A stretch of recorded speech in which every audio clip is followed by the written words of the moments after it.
Hey guys, Political Junkie 2414 here, and welcome back to another 2024 Senate related video.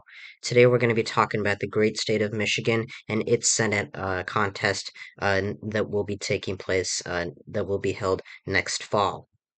It's a pretty, the interesting thing about Michigan in 2024 on the Senate side is that while it's a wide open seat.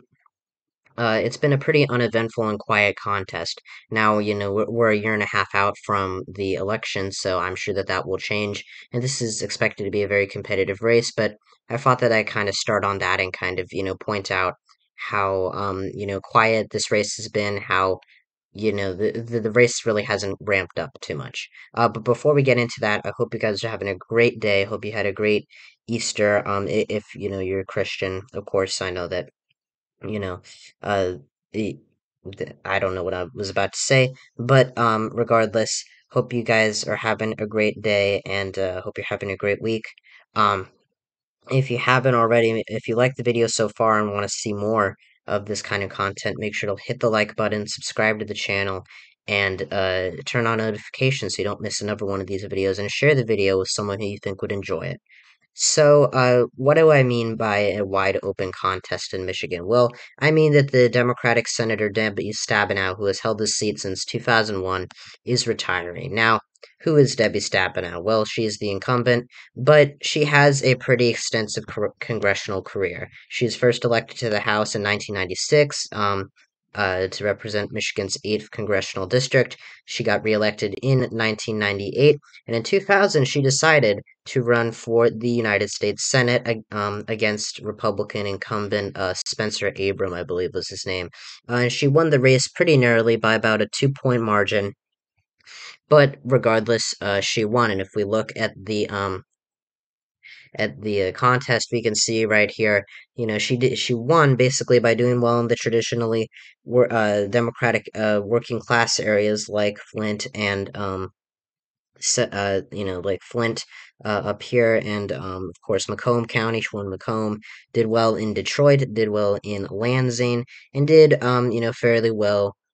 Didn't do so well elsewhere in the state, but she did well enough to overcome Spencer Abram and vote him out of office, or yeah, get him out of office. Now let's go to 2006 when she got reelected. She won by a much larger margin. She was up against the Oakland County Sheriff Mike Bochard, I believe is how you say that. She won by about 15 points. This was a Democratic wave year, so not too surprising. Pretty strong performance, better than expected. Then you get to 2012, and this is really when you see the height of her strength in the state. She won by 20 points against the U.S. Representative Pete Hoekstra.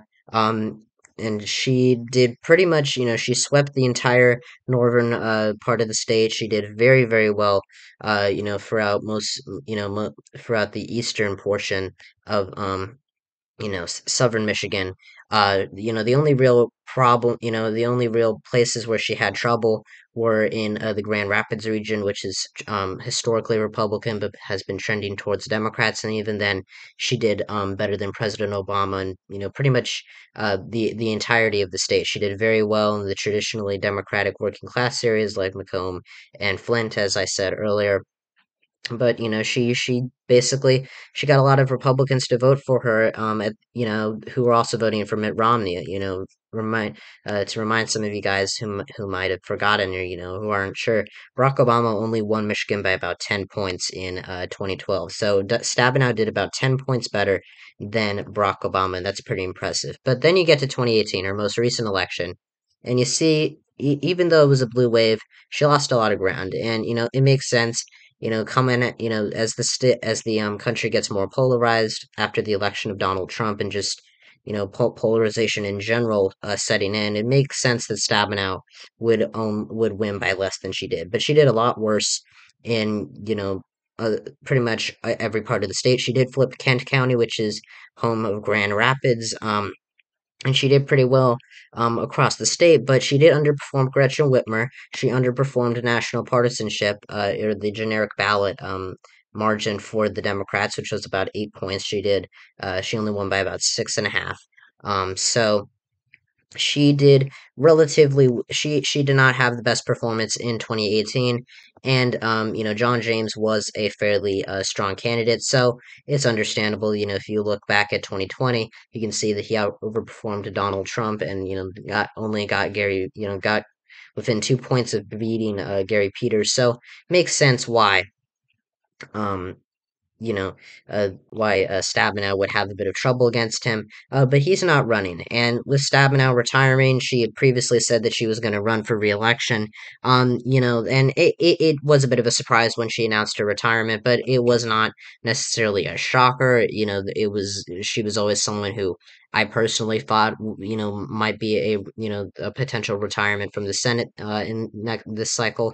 But she's made it official, and that got Democrats really scrambling. But it seems like they've really figured it out. They had a lot of potential candidates like Debbie Dingell, Dan Kildee, Gretchen Whitmer, Jocelyn Benson, the Michigan Secretary of State. They also had what's her name, Dana Nessel, who is the Attorney General of Michigan. They had a lot of people. They also had Haley Stevens, and they just had a laundry list of candidates that they could have run, and that may have run, but it seems like, when you look at the Senate map in 2024, you see the Democrats are defending the overwhelming majority of seats, and an open, Senate election in Michigan, does not help the Democrats, especially if they have a competitive primary in which there's a lot of, money that is going to need to be spent, which can take away from resources that the party could use in the general election against a Republican. And so basically, it looks like the field has really been cleared for Elissa Slotkin, who is the representative from Michigan's 7th District, which covers, the Lansing area of Michigan. She has been performing very well. She's a fairly moderate Democrat. She's not too progressive. She's not too conservative either. But she also has, I think, a very strong legislative record. She has performed very well in her district for many years. Since she was elected in 2018, and most recently in 2022. If I can pull this up, if I can pull up the map for some reason doesn't want to pull up. But she won by about 5 points in the district. Biden only won by one, by 1 point. And sure, Michigan was uncharacteristically good for Democrats last year, but Slotkin still, that's still a very respectable performance. And she also, in her old district, her old district used to voted for Donald Trump in 2020. The one she's in right now voted for Biden, but before redistricting, it was a Trump district, and she won by about 4 points. She had a weak candidate, sure, or a weak opponent, but I think that she is a strong candidate. I think that, and it really looks like if you looked at the declined list, Garland Gilchrist, who, is the lieutenant governor of Michigan. We've really seen a thing recently, with lieutenant governors wanting to, go to the United States Senate. Just think of John Fetterman, who did get there, and Mandela Barnes, who did not get there, but had a very respectable performance in Wisconsin, especially given the circumstances with, him being running against a Republican incumbent, and also not getting nearly enough money to compete with Ron Johnson. But regardless, you can see you'll go down here to this declined list, and you have the majority of potential candidates. Some of whom ruled it out within hours of Stabenow's announcement that she was retiring, and it really doesn't look like there are that many left who are going to. Um, who are going to run against Slotkin or can run or are still open to running. You have Rashida Tlaib, who is the representative from the 12th congressional district. I believe she's a member of the squad, so there's always a chance she could come through. But you also have Hill Harper. He's an actor. It looks like he's going to run, but really, political experience. Outsiders. It really looks like Slotkin's got this. It really looks like Chuck Schumer has cleared the field for her by convincing a lot of Democrats to not challenge her in the primary, and that's a good thing. And as you can see, I kind of accidentally spoiled this for you guys, but I do have the state as lean Democratic. If you've seen my previous predictions, that shouldn't be a shock to you. Of course, we've already gone over Montana and Arizona. And yeah, but let's talk about the Republican side. We've been talking about the Democratic side. It looks like it's pretty much cleared for Slotkin, unless she drops out or something else happens. It really looks like Chuck Schumer, Debbie Stabenow, and Slotkin have really arranged it so that Democrats don't have to spend money in Michigan. I won't get too much into why that has been speculated. But just for the sake of time, but if you're more interested in that, you can read up on that on your own. But let's talk about the Republicans. They have a much more, a much bigger list of candidates than the Democrats, at least those who are still open to running. The most likely candidates, I would say, really the big names. You have James Craig, who ran for governor of Michigan in 2022, but he was kicked out after it was revealed that he did not get enough signatures to qualify to get his name on the ballot, so he was forced to drop out. You have Bill Huizenga, who is the representative for the fourth congressional district, which is in western Michigan.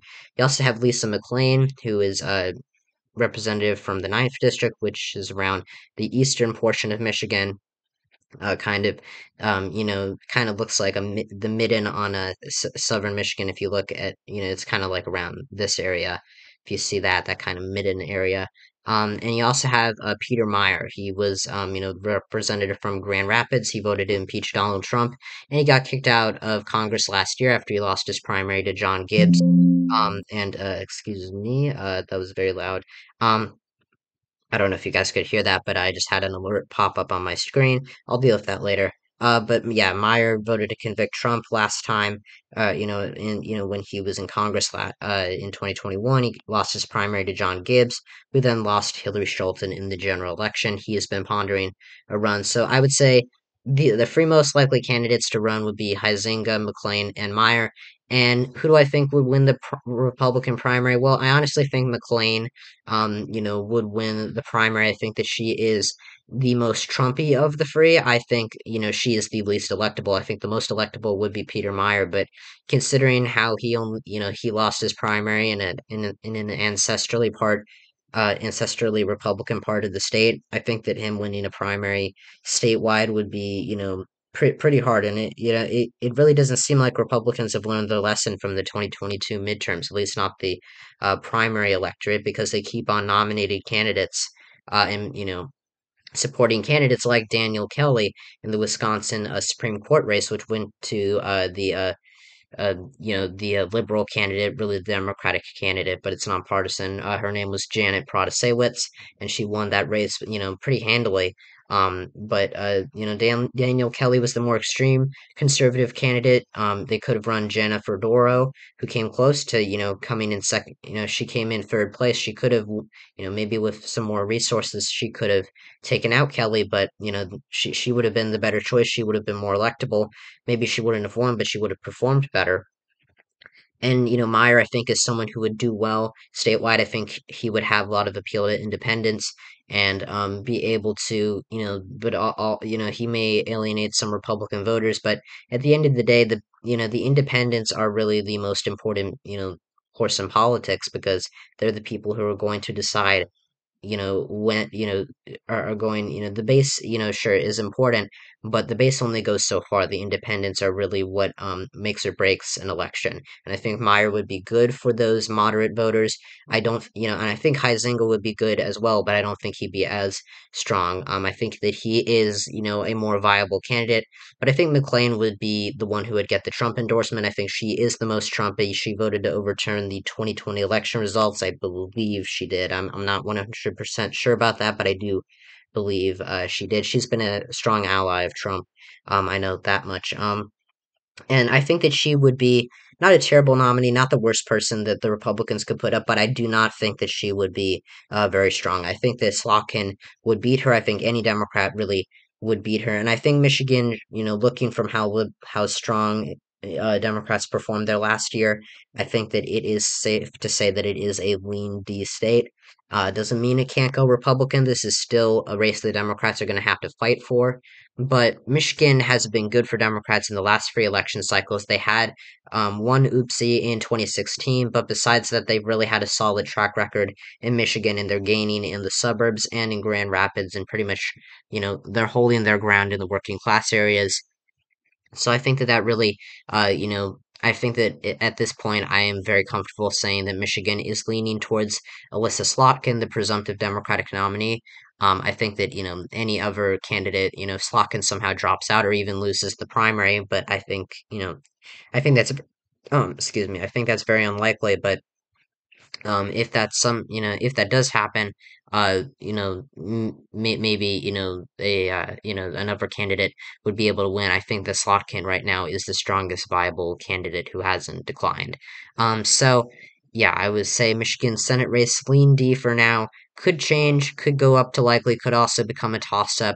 And Republicans are ultimately going, this is on their list of targeted Senate seats, but I do think that, if I was a Republican strategist, I would be focused on winning back the states that you need, like West Virginia, Ohio, and Montana. And I think Democrats are going to be okay in Michigan. I think that it is, bordering on likely D. I would say Slotkin is favored by 4 to 5 points as of right now.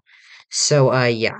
Thank you guys so much for watching this video. Make sure to like the video, subscribe to the channel if you haven't already, turn on notifications, all that stuff I said at the beginning of the video. Um, I'll be back with some more videos later on in the week. I do believe I do want to make an updated prediction between Joe Biden and Donald Trump, as well as with Biden and DeSantis for the 2024 presidential race. And yeah, just you know, thank you guys for watching the video. Take care of yourselves. Hope you guys have a great day. And yeah, I'll see you guys next time when I talk about all things politics. See ya.